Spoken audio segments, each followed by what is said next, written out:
젠더의학인가 성차의학인가라는 주제를 가지고 발제를 시작하겠습니다. 작년에 한번 젠더의학에 작년 1월 달에 같은 주제를 가지고서 발표를 했는데 그때까지는 사실은 젠더의학에 대해서 거의 알려져 있지 않았고 저도 조사하면서 상당히 생소한 그런 분야라고 생각을 했었는데 작년 한 해 동안에 젠더의학에 관련된 다양한 흐름들이 좀 있었습니다. 먼저 헬스조선에서 작년 4월부터 젠더의학에 대한 칼럼을 9개 정도를 실으면서 젠더의학에 대해서 설명을 했고요. 이 사람들이 얘기했던 이 젠더의학자들이 주장했던 이런 분류를 보시면은 젠더의학을 이제 성차의학, 남녀의 다른 이 성 간의 차이를 다루는 성차의학과 이 성전환의학, 트랜스젠더 수술과 호르몬 치료를 얘기하죠. 또한 이 성관계를 통해서 발생하게 되는 이 생리학적, 심리적 변화를 다루는 이 성학, 요 세 가지를 합쳐서 젠더의학이라고 분류를 하는데 사실은 여기 과학적 근거는 전혀 없지만 실질적으로 젠더의학을 연구하시는 분들은 이러한 분류를 따르고 있는 것 같습니다. 그래서 이제 여기서 이제 한 가지 문제점을 알 수 있는데 우리가 젠더의학을 그냥 그대로 다 받아들이다 그러면은 사실은 저희들은 이제 성차의학이 맞다라고 얘기하고 있지만 젠더의학을 주장하시는 분들은 성차의학이나 성학을 사실은 얘기하려고 하는 게 아니라 사실은 자연스럽게 성전환의학을 정상적인 의학의 범주로 포함시키려고 하는 그런 의도가 있지 않은가 생각하게 됩니다. 또한 작년에 서울대 의대에서 이제 성소수자 의료라는 수업을 개설을 하면서 본격적으로 학계에서도 대학에서도 젠더의학을 다루기 시작했고요. 작년에 또 고려대학교 아담 캠퍼스에서 병원에서 젠더 클리닉을 개설했습니다. 그래서 이전에는 트랜스젠더 수술 같은 경우는 보통 태국에서 수술하거나 국내에서도 소수의 이런 그 개인 개업 의원에서 수술을 하고 있었는데 그걸 이제 대학에서도 수술을 한번 해보자라는 그런 흐름이 작년 한 해 동안 있었습니다. 이제 순서는 이제 정상적인 성차의학이 무엇인지 한번 간략하게 알아보고요. 그 다음에 이제 젠더의학이 과연 무엇인지, 젠더의학에 대한 문제점이 어떤 것이 있는지 한번 알아보도록 하겠습니다. 성차의학은 영어로 섹스 스페시픽 메디슨이라고 합니다. 성간에 제목에서 알다시피 성차의학 이 자체 안에 그 모든 내용들이 다 담겨져 있습니다. 생물학적 성간의 다름을 연구하는 의학 분야입니다. 그래서 질병의 검사, 진단, 치료에 있어서 생물학적 남녀 차이를 감안해서 이를 의학을 연구하고 이를 치료에 접목시키자라는 그런 학문입니다. 성차의학이 대두되게 된 배경을 간략하게 알아보면 먼저 제일 위에는 이제 살리도마이드라는 약이 있습니다. 이거는 대부분 다 알고 계시죠. 그래서 동물 실험만 통과했던 약이었고 처음에는 수면제로 시판을 대다가 임산부에게서 입덧 완화 효과가 있다라는 것이 알려지면서 임산부에게서 입덧 완화 효과로 사용했습니다. 임산부에는 사실은 큰 부작용이 없었지만 이제 출생하게 된 아이들한테서 이렇게 팔이 짧은 피코밀리아라고 하는데 이 피코가 이제 바다 표범이라고 합니다. 바다 표범의 팔처럼 짧아지는 그런 부작용이 있어서 이건 바로 알 수 있죠. 그래서 1961년 판매가 중단됐습니다.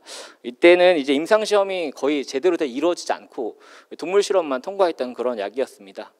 그 이후에 여기서 끝나지 않고 DES라는 약이 있습니다. 우리는 잘 모르지만 미국에서는 이게 굉장히 유명하더라고요. 그래서 DES는 처음에는 이제 유산 방지제로 사용을 하다가 여기 DS에 대한 광고입니다. 그래서 이제 유산 방지제로 안전하게 사용할 수 있고 모든 여성에게서 안전하게 사용할 수 있다라고 광고를 하고 있는데 산모에게도 큰 문제가 없었고 출생하게 된 아이들에도 큰 문제는 없었는데 보통 이제 자궁암, 난소암, 고환암, 전립선암들 같은 경우는 60세 이상에서 발생하게 되는 그런 암인데 이게 10대와 20대에서 급격하게 발병률이 늘어나면서 이를 조사해 봤을 때 이 DES라는 약을 엄마가 먹고서 거기서 이제 출생한 아이들이 이러한 이 생식기 암이 발생한다라는 것이 밝혀졌습니다.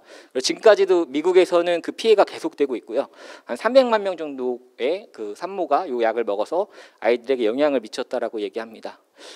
지금까지는 이제 이 임상 시험의 중요성과 그리고 이제 태아에 미치는 영향에 대해서는 우리가 많이 알고 있었는데 사실은 이전 연구에서 이전 신약을 개발하는 과정에서 사실은 이제 남성과 여성이 다르지 않다라는 그런 생각을 가지고서 연구를 진행했고 또한 거기서 이제 여러 가지 약에 대한 부작용이 여성에게서 유독 많이 발생한다는 것이 밝혀졌습니다. 대표적으로 졸피뎀이라는 약인데요. 수면제로 우리가 굉장히 많이 사용하고 있고 상당히 안전한 약으로 알려져 있습니다. 하지만 여성에게서 유독 그 인지 능력 장애, 그 저녁에 약을 정상 용량을 먹었는데 아침에 차를 몰고 운전을 하다가 교통사고를 일으킨다라는 그런 보고들이 유독 여성에게서만 유독 많이 보고되면서 2014년 1월에 FDA에서 이 졸피뎀 용량을 남성에게 비해서 절반으로 감량하기를 권고하였습니다. 이전까지는 남성과 여성이 크게 다르지 않다라고 생각했었는데 남자와 여자가 다르구나, 신약 개발하는 과정에서 이것을 고려하지 못했구나라는 그런 반성이 있으면서 최근에 이제 성차의학에 대한 관심이 높아지고 있고 다양한 연구 결과들이 발표되고 있었습니다. 이제 성차가 과연 왜 발생하는가라는 이런 생물학적인 원인에 대해서는 이제 이현모 교수님께서 뒷부분에도 자세히 설명을 해주셨겠지만 여기 저희 아이가 첫째 아이가 8살인데 아이도 알고 있습니다. 그래서 아이가 교회에서 성교육을 받고 나서 이 XY 염색체인 남자인 아빠가 XX 염색체를 가진 엄마를 만나서 아기씨를 하나씩 주고 Y 염색체를 가지게 되면 남자아이의 생식기를 갖게 되고 XX 염색체만 갖게 되면 여자아이의 생식기를 갖게 된다. 사실 이걸 이제 어려운 말로 the rule of the Y의 역할이라고 이야기를 하는데요. 이런 Y 염색체의 유무에 따라서 남성으로서의 생식기가 결정하게 되고 거기서 끝나는 것이 아니라 이 남성과 여성에게서 이 호르몬의 분비가 다르기 때문에 이 성호르몬이 질병에 큰 영향을 미치게 됩니다. 일단 여성은 그 성호르몬이 질병에 미치는 영향에 대해서는 많은 연구들이 있고요. 그거에 대해서 간략하게 알아보면 여성에게서는 여성 호르몬인 에스트로겐이 질병하고 연관성이 밝혀졌습니다. 골다공증 같은 경우는 폐경기 이후에 여성 호르몬의 저하로 여성에게서 골다공증이 증가하게 됩니다. 남성에서 폐경 이후에 6배에서 10배 정도 증가한다고 알려져 있고요. 심혈관 질환도 이 여성 호르몬에 의해서 여성과 남성의 그 10년간의 격차가 있다고 합니다. 그래서 여성에게 있어서도 폐경 후에 유병률이 증가하는 것으로 알려져 있고요. 당뇨도 이 여성 호르몬이 인슐린 저항성을 개선해서 이 당뇨의 유병률을 좀 낮춘다라고 알려져 있습니다. 남성에게서는 이 남성 호르몬이 테스토스테론이 질병하고 연관성이 알려져 있었습니다. 그래서 이 남성 호르몬 테스토스테론이 저하되게 될 경우에 인슐린 저항성이 증가하게 되고 당뇨를 증가시킨다라고 알려져 있습니다. 여기서 이제 비극은 이제 안드로겐 파라독스, 안드로겐의 역설인데요. 남성에게서 가장 많은 사실은 이런 질병의 유병률을 갖고 있는 게 탈모가 아닌가 싶습니다. 테스토스테론이 사실은 이 눈썹에는 큰 영향을 미치고 있지 않지만 턱수염을 자라게 하고 머리카락의 성장을 저하시켜서 탈모를 유병하는 것으로 알려져 있습니다. 양리학 분야에서 성차의학을 잠깐 간략하게 알아보겠습니다. 양리학은 약이 우리 몸 안에 들어오고 나서 우리가 어떻게 흡수, 분포, 대사, 배설되는지를 다루는 그런 학문인데요. 남녀 안에 이제 생체 이용률에서 차이가 있게 되는 게 이게 위산 분비와 위장관 운동에 남녀의 차이가 있기 때문에 생체 이용률이 다르게 되고요. 신체 조성에 있어서 남성이 여성보다 세포 면적이 더 높고 그다음에 장기 크기가 크고 체수 분량이 높고 혈장량이 더 높은 그런 차이가 있고요. 체지방률은 여성이 남성보다 더 높은 것으로 알려져 있습니다. 이러한 신체 조성을 바탕으로 약물의 분포가 달라지게 되는데요. 친수성 약물 같은 경우에서는 남성의 분포 용적이 더 높아서 반감기가 길어서 친수성 약효가 더 오랫동안 지속하게 되고요. 친지질성 약물은 그의 반대입니다. 또한 이제 부작용을 일으키는 것은 약물의 배설이 중요한데 보통 사구체 여과율이라고 해서 약이 우리 몸 안에서 이제 그 배설되는 그런 기능을 얘기합니다. 그래서 여성이 남성보다 더 떨어지기 때문에 상대적으로 여성이 남성보다 약효가 오래 지속될 수는 있지만 반대로 부작용은 더 늘어나게 되는 것을 이 그 양리학 분야에서 설명할 수 있습니다. 우리가 이제 그 기능성 위장 장애라고 하는 이 질병, 소화기 질환에서 다루고 있는 질병이 사실은 남녀의 성차가 가장 극명하게 나눠지는 질병이라고 저는 알고 있습니다. 그래서 보통 이게 어려운 얘기로 브레인 거트 마이크로바이옴 엑시스라고 해서 최근에 가장 활발하게 연구되고 있는 분야 중에 하나인데요. 쉽게 얘기해서 뇌와 위장관과 그 다음에 장내 미생물 이 세 가지가 연결돼 있고 서로 상호작용을 주고받으면서 이 기능성 위장 장애를 일으킨다라는 내용입니다. 우리가 기능성 위장 장애를 어렵게 얘기하면은 뭐 과민성 대장증후군, 기능성 소화불량 이렇게 이야기를 하는데, 우리가 흔히 다 알다시피 오늘처럼 이렇게 발표하는 날에는 화장실을 좀 자주 가게 되고, 아이들 아침에 학교 가라고 깨우면은 갑자기 배가 아프다고 해서 잘 안 가려고 하잖아요. 그걸 얘기합니다. 그게 실제로 배가 아픈 거고요. 실제로 화장실을 자주 가는 건데, 이제 스트레스를 받거나 이런 상황들이 주어지게 되면은 중추신경의 이상을 일으켜서 중추신경이 가장 먼저 반응을 해서 이런 위장관 운동의 이상을 일으켜서 증상을 발현하게 됩니다. 이게 이제 스트레스가 여성이 남성보다 훨씬 더 취약하게 돼 있는데요. 그것 때문에 이런 증상을 유발하게 되고, 끝나는 것이 아니라 여성 호르몬이 이런 그 장내 미생물에 영향을 줘서 증상을 더 유발한다라는 것들이 최근에 연구로 많이 밝혀지고 있습니다. 또한 요즘 이제 우리가 가장 우리를 힘들게 하는 이 코로나 바이러스에서도 성차가 존재하게 됩니다. 코로나 바이러스가 유병률은 남녀의 차이는 없습니다. 근데 이제 치명률에 있어서 남성이 여성보다 더 높은 것으로 알려져 있는데요. 그거에 대해서 이제 다양한 의견을 가지고서 논문들이 나와 있는데, 사실은 아직까지 현재까지로는 이게 정확하게 잘 모른다라가 결론인데요. 여기서 설명하고 있기로는 남성이 여성보다 이 코로나 바이러스가 우리 체내에 들어오게 되는 폐 안에 있는 이 AC2 수용체가 더 이제 남성이 더 높다. 그리고 이게 이제 폐에만 있는 것이 아니라 신장에도 있기 때문에 이 신장에 영향을 미쳐서 우리가 이제 신부전을 일으킨다든지 뭐 그 안에서도 뭐 AC2 수용체가 있다라는 것으로도 설명하고 있고요. 여성 호르몬이 이 바이러스 이 복제를 저해한다라고도 설명하고 있습니다. 하지만 이거보다는 아마 그 흡연율이 다 남성이 더 높거나 높기 때문에, 그리고 또 백신 그 접종률이 남성이 여성보다 좀 낮습니다. 그래서 그것 때문에 이러한 그 치명률의 차이가 있지 않을까라고 이야기하고 있습니다. 지금까지 우리가 정상적인 이제 성차의학에 대해서 알아봤는데요. 성차의학은 사실 굉장히 중요하고 우리가 모든 연구를 하는 데 있어서 여러 학자들이 굉장히 많이 강조하면서 진행되고 있습니다. 이제 문제는 이제 젠더의학인데요. 젠더의학이 과연 무엇인지 알아보도록 하겠습니다.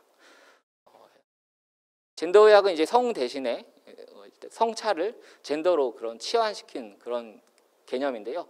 젠더의학을 이야기하기 위해서는 젠더의 뜻이 무엇인지 한번 알아보도록 하겠습니다. 자세히는 알아보지 않겠습니다. 대부분 다 알고 있기 때문에 젠더의 정의는 사회적, 문화적 의미의 성이라고 이야기를 하는데, 이 젠더를 어떻게 사용하는지에 따라 가지고 각각의 목적에 맞춰서 각각 다른 용도로 사용하고 있습니다.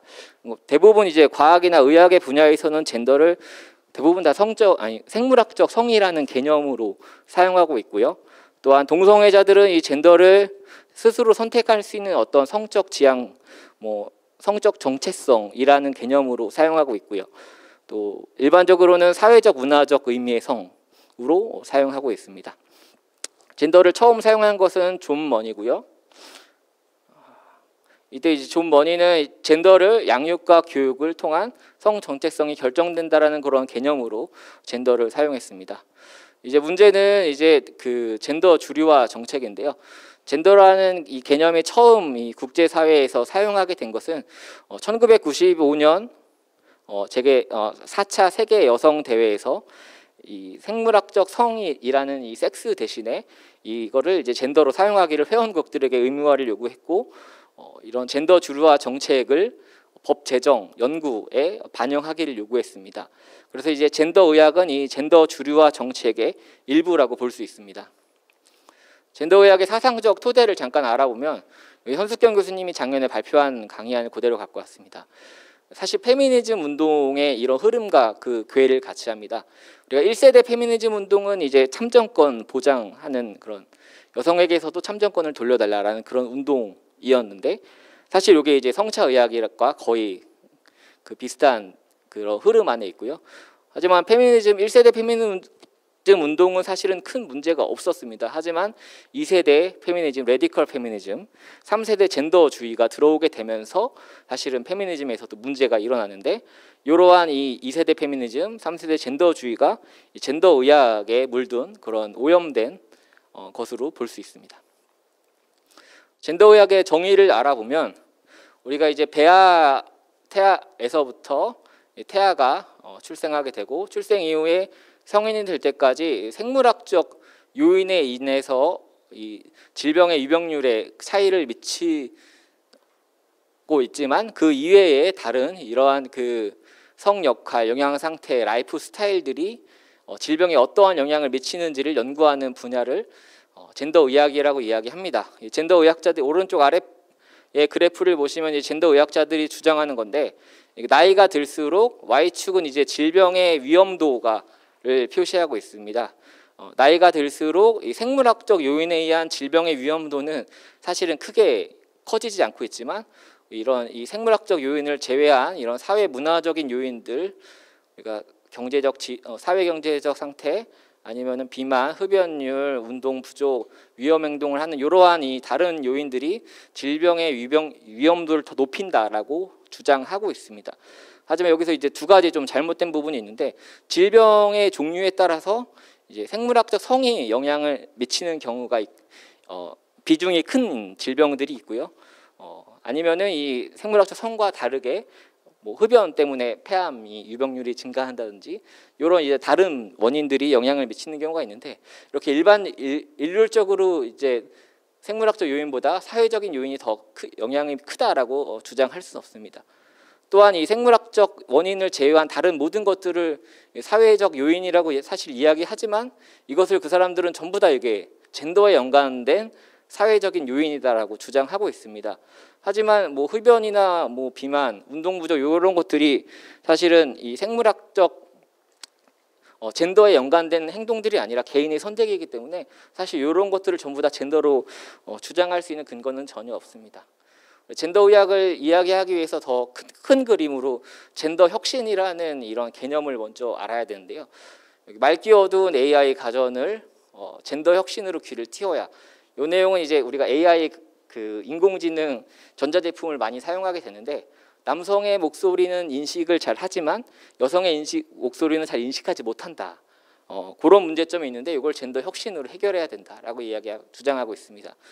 또한 이제 작년에 그 이루다 사태라고 해서, 이제 아시는 분들 있을지 모르겠지만 이제 그 AI 무슨 뭐 채팅처럼 하는 그런 시스템이 있었는데, 어플리케이션이죠. 거기서 이제 그 여성 으로 대표되는 그런 인공지능 그런 채팅 대상에게서 성희롱하는 그런 문제들이 있었습니다. 그래서 그거를 이제 젠더 혁신으로 해결해야 된다라고 이야기하고 있습니다.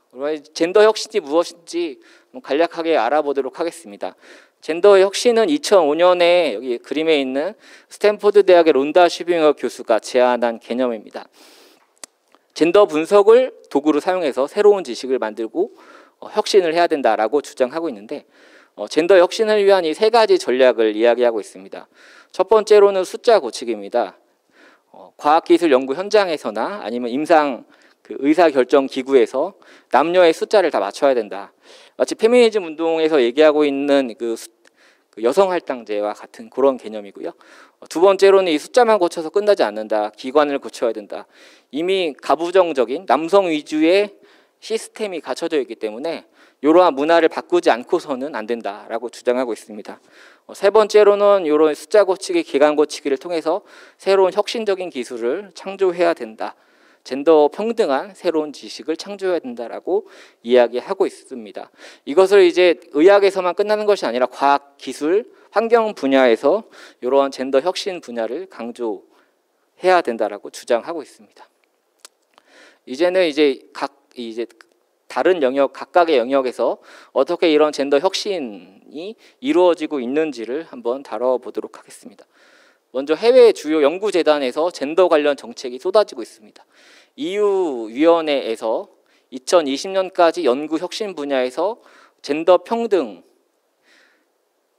증진시켜야 된다라고 이야기하고 있고, WHO에서도 모든 그 연구 프로그램에서 젠더 이슈를 강조해야 된다라고 이야기하고 있습니다.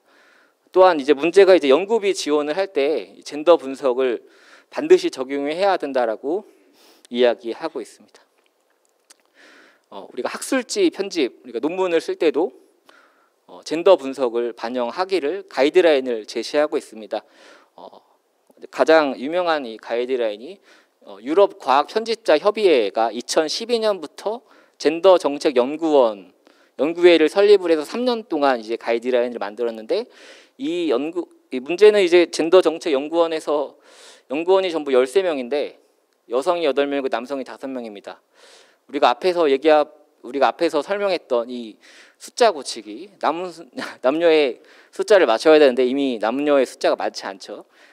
내로남불이 아닌가 싶습니다. 그래서 이렇게 여기뿐만이 아니라 뭐 자마, NEJM, 란셋 편집자 위원들이 만든 이 젠더 분석에 대한 가이드라인도 있고요. 자세히 이 가이드라인을 자세히 보시면은 일반 원칙 3가지를 이야기하고 있는데 논문을 쓸 때 성별과 젠더의 용어를 신중하게 사용해야 되고 두 용어를 혼동을 하지 말아야 된다라고 이야기하고 있습니다. 또한 이 사회 문화적 상황에 따라서 젠더는 계속 바뀌기 때문에 이 젠더에 대한 구분이 가능할 경우에 이 분석을 연구에 포함시켜야 된다라고 이야기하고 있습니다.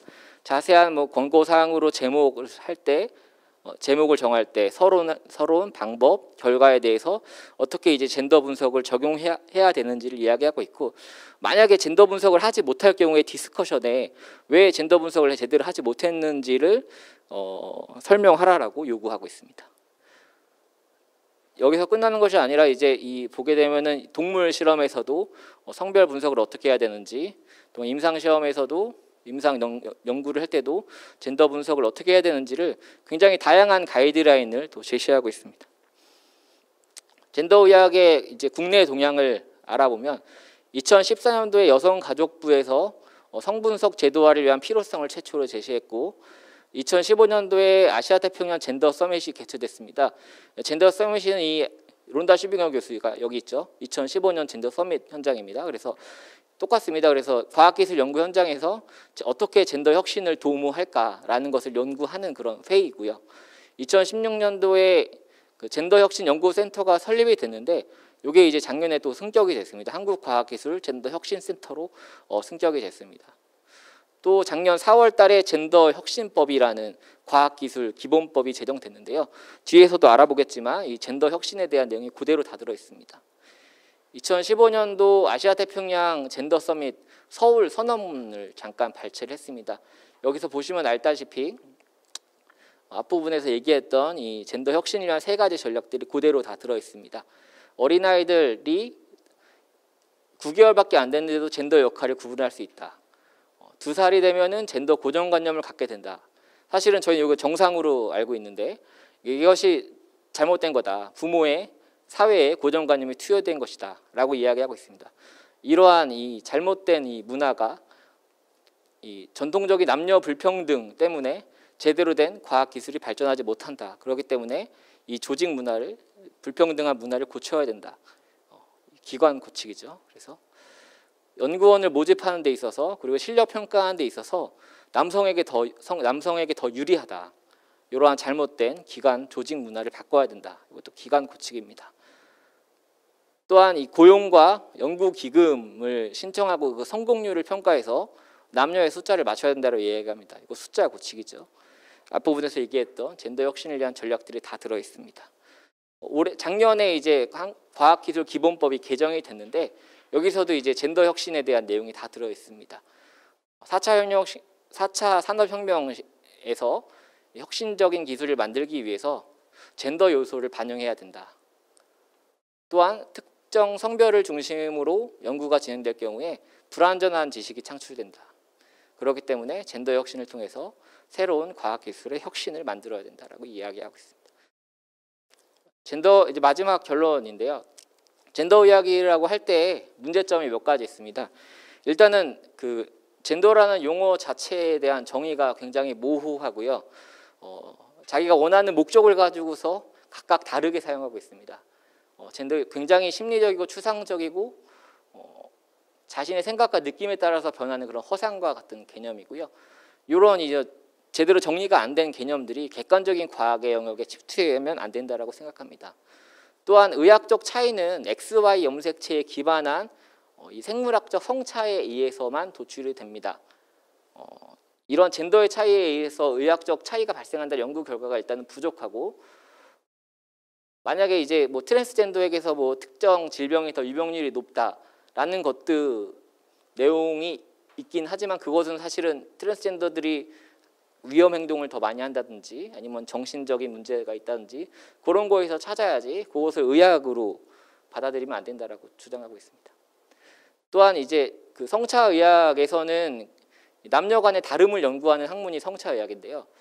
젠더의학에서는 사실은 이 남녀 간의 다름, 뭐 젠더 간의 다름을 이야기하는 것이 아니라 굳이 이제 뭐 젠더 차의학, 젠더 차이의학 이렇게 사용하지 않고 젠더의학이라고 이야기하고 있는데, 젠더의학이라는 이름을 사용하게 될 경우에는 사실은 앞부분에서도 얘기했지만 이 성전환 수술, 호르몬 치료를 정당화하게 되는 그런